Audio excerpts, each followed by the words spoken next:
Sanderson here. Go. Aha, Williams. What you need, man? Uh-huh. Logging season, huh? So, Mark went on strike, Billy's gone crazy, and then Vinny tried to blow up the yard with a petrol bomb. Yeah, sounds like you're in the need of some engines.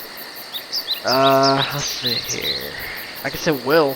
He's new to the job, but he learns fast. Alright, I'll send him over tomorrow. Alright, catch you later, man. It was late October on the pass.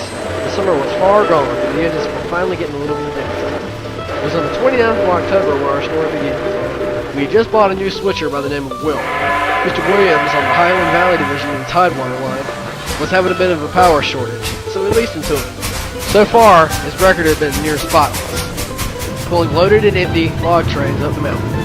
His next assignment was to run up the pass and pick up a string of loaded, worn out, never been pulled out of the scrap heap log cars. Perfect combo, eh? After his crew got their orders, he highballed up the summit. Upon arrival, he was turned around on the turntable and coupled up those concepts. Then started back down for the yards.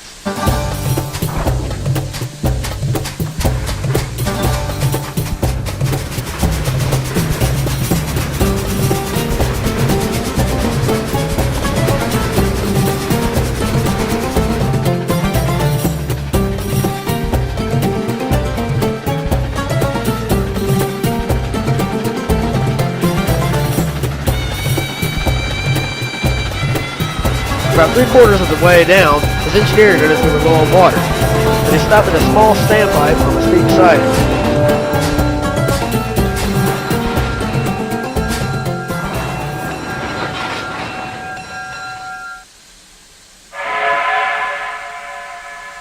Then there was trouble, as always.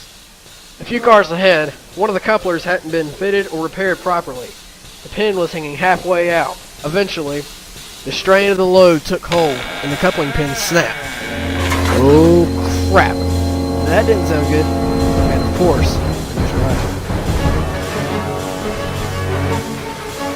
Probably won't listen in. Oh my god, they're gone! But what the heck are we sitting here for? Drop that car in the siding, let's get a move on. Maybe we can catch them before they hit the upgrade. I doubt it.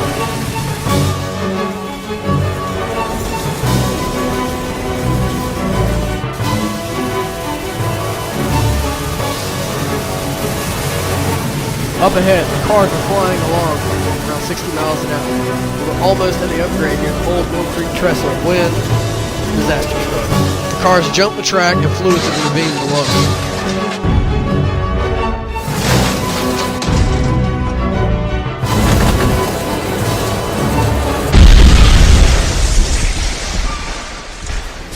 Will and his crew arrived to inspect the damage. Well, as far as I can gather, looks like they hit that spot in the track and flew off. No derp, Sherlock. I'll go radio the guys. No need to. There's George. Holy crap, Will. How'd you manage this one? Williams is going to be majorly ticked off. I'll go find someone.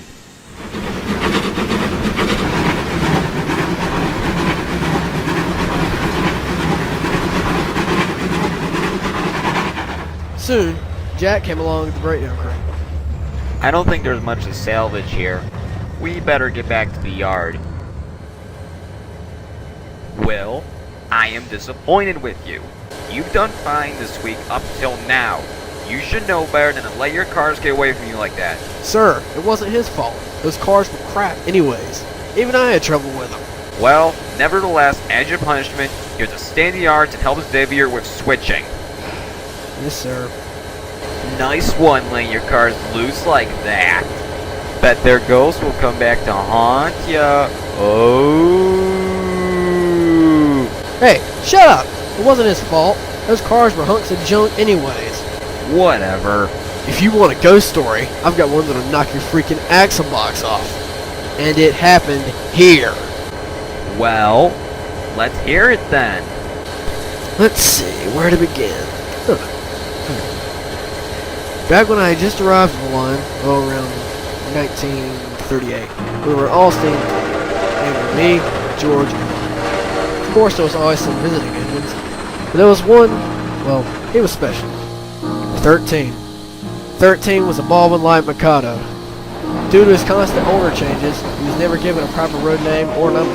He just kind of got that name. He was eventually sold to us after several mechanical failures and derailments.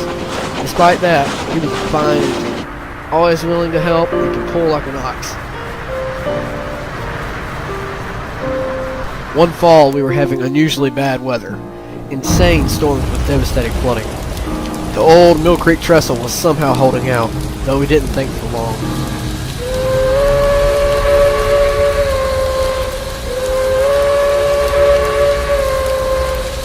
On Halloween Eve, he set off on what would be his final run. I wish I had said more of it, but the last was too long.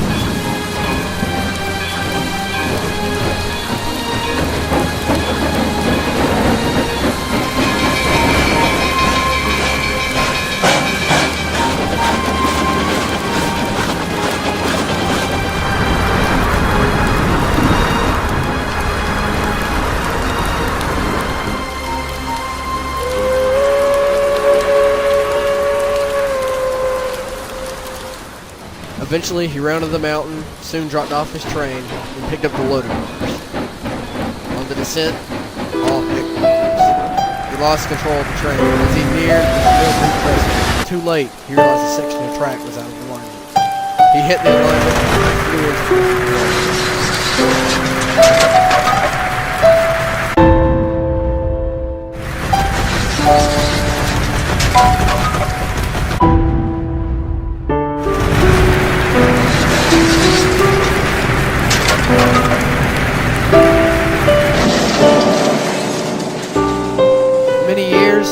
Nothing happened.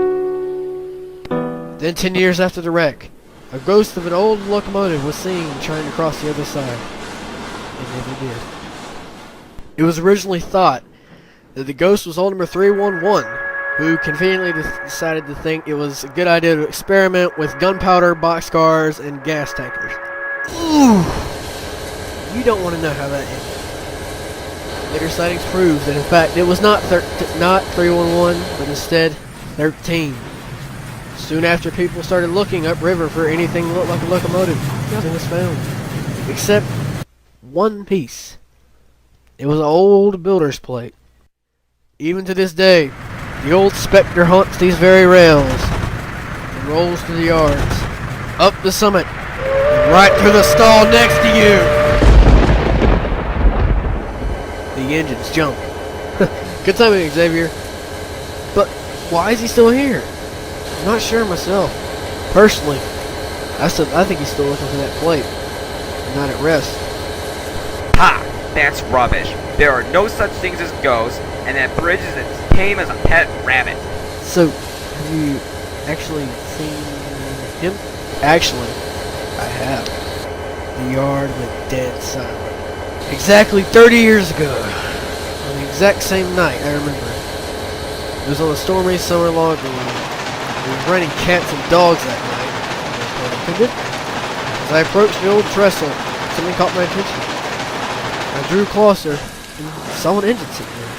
I called out, "Do you need any help?" I think my appearance startled him. With a blast and a shrill whistle, he vanished into the night. Ha! That's rubbish. There are no such things as ghosts. Say what you mean. I know what I saw. That was 13. I'll bet my tender on it. Even in the next blackjack round. Ahem. What blackjack round? Nothing. As part of the plan, Billy was put on the 8:30 freight with slow orders to Trestle and Summit. With the 13 story not that fresh in his mind, he began to think of a way to pay Will and Craig back.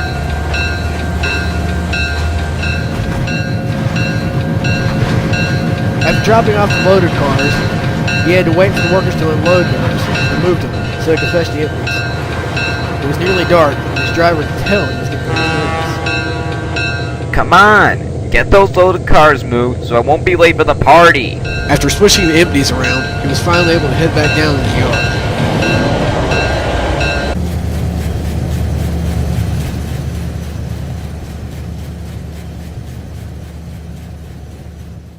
Suddenly, his engine spluttered, and then eventually drew to a stop. Crap. What's next? And his driver went off to inspect his engine. His engine briefly roared to life, then sputtered to a stop. Hey, Chad, you got any starter fluid in there? Thanks. Suddenly, a headlight appeared on the horizon. Eventually, the chuffing of a steam engine was heard. That doesn't sound like Craig.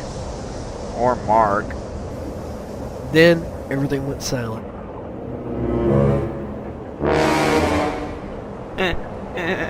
Okay, guys.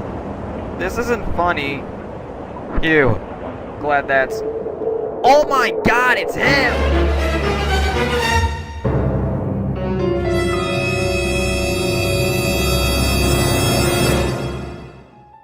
'Twas a dark and stormy night.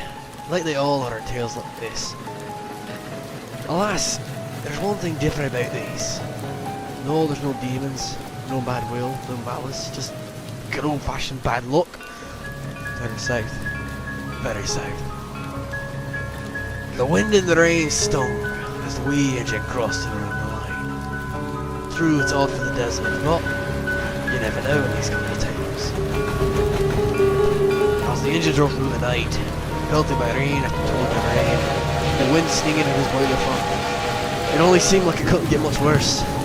But alas, you should know the plot twist is coming. It could.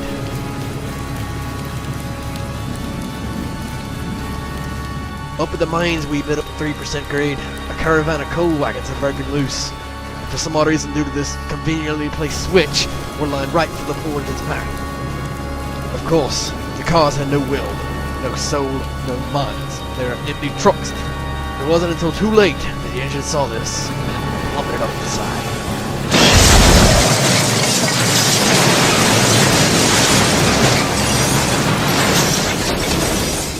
I hate to be that guy, I really do. But where in the name of sense are you going with this story? That's the problem with young lot. Never let the old farts finish their tales. Now, he said old fart. Quiet, you! Alright. Now, back to my tale. It remained quiet around here for about 40 more years. This is when I was young. Yes, that's good. An engine went missing one night. Now, it may seem routine, but not a single train was routed in or out of this line. He vanished into thin air, or so it would seem. Like 3 nights after, a drunken man stumbled up into the shed, stating he'd seen a ghost locomotive in his arms. And with this engine passing, the young engine disappeared from good. Now, take of it what you may, lads. Grain of salt of it. But I think there's something out here. Barrier of sorts between the land scrapped and lifeless we are there. So take it from what you may. Enjoy your time on these rails. Cause you never know when it'll be your last. Dude, was that supposed to be a ghost story or just random motivation?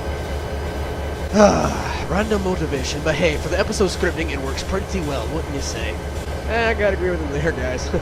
Alright, I'm gonna leave you two to fuss. I got stuff to do. I'm out of here, fellas. Alright, later, Chip. See ya.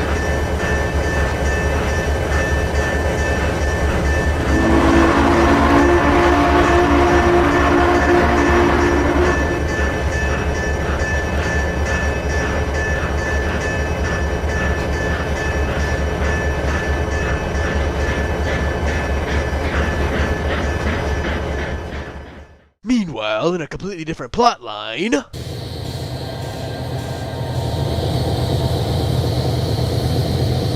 this isn't possible. Ghosts aren't real. They can't be. I'm just losing my mind. What's left of it? No. Okay. 10 seconds. This will all be over. Just a dream. It's gotta be a dream. This is impossible. I'm too young to die. Wait a second. Okay. 10 seconds. I'm gonna flick my headlights on. This will all be over. Gotta be. Okay. 9, 8. Okay. 3, 2, 1.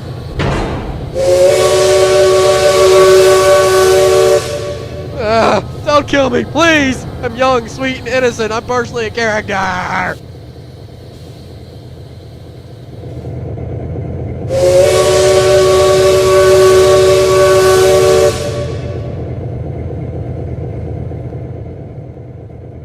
Well, that was easier than expected. Be gone, if you shall. Okay, hitting warning. I'm out of here.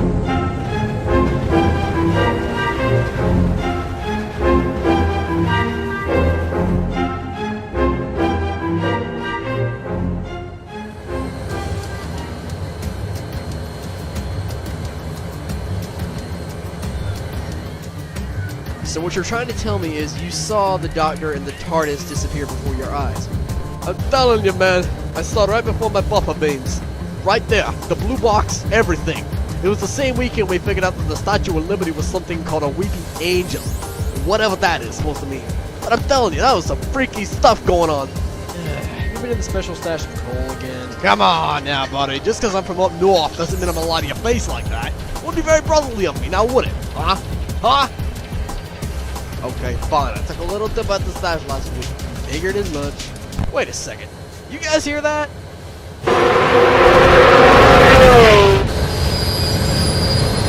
Whoa there, Speedy Baconator. What's the rush? Ghost. Real. Bridge. Stuck. Logic.exe. Failing. Aw, heck. He's in the single line panic again, guys. Sheesh, man. Calm down. If I didn't know better, looks like you've seen a Don't joke about stuff like that. Okay. Hey, Alan, did you guys have any latecomers by chance? No? We're the only ones that showed. Wait a second. You guys might want to see this.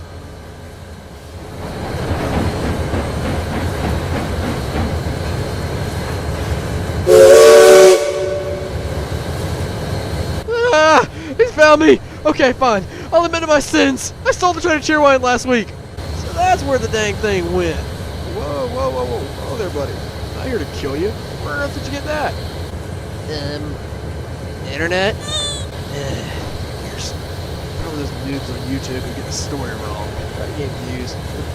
You know what I mean. What are you two talking about? Ah, nothing to worry about. So, 13, you old troll. Ah, Craig, shut it. Just because you ain't seen me in 30 plus years? Yeah. How long do you have left here? Oh, you know, ever cliched sunrise. Gotta go. Aw, man, I just got back. I know. But hey, let's see if I can work on a way to kill things. You never know, anyway. Question? Yeah, go ahead. So, what exactly happened and why and how are you here? Good one. Long story short, I was caught in some sort of random flux in the space-time continuum and a whole bunch of other timey-wimey stuff. Timey-wimey?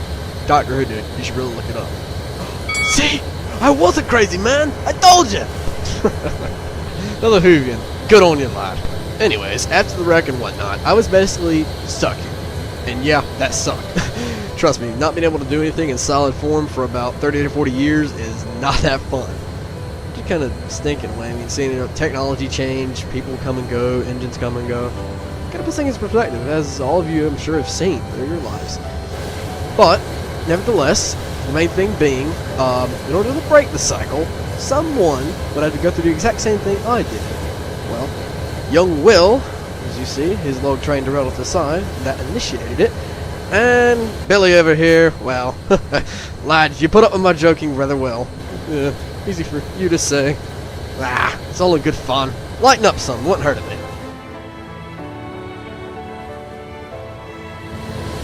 So, my friends, I'm afraid I must leave you now. But I wish you all the best.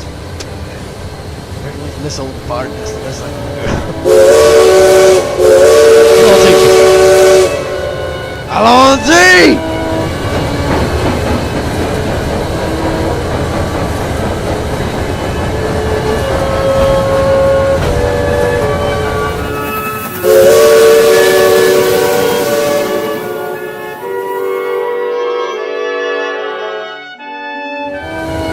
So, Billy, had enough fun this Halloween?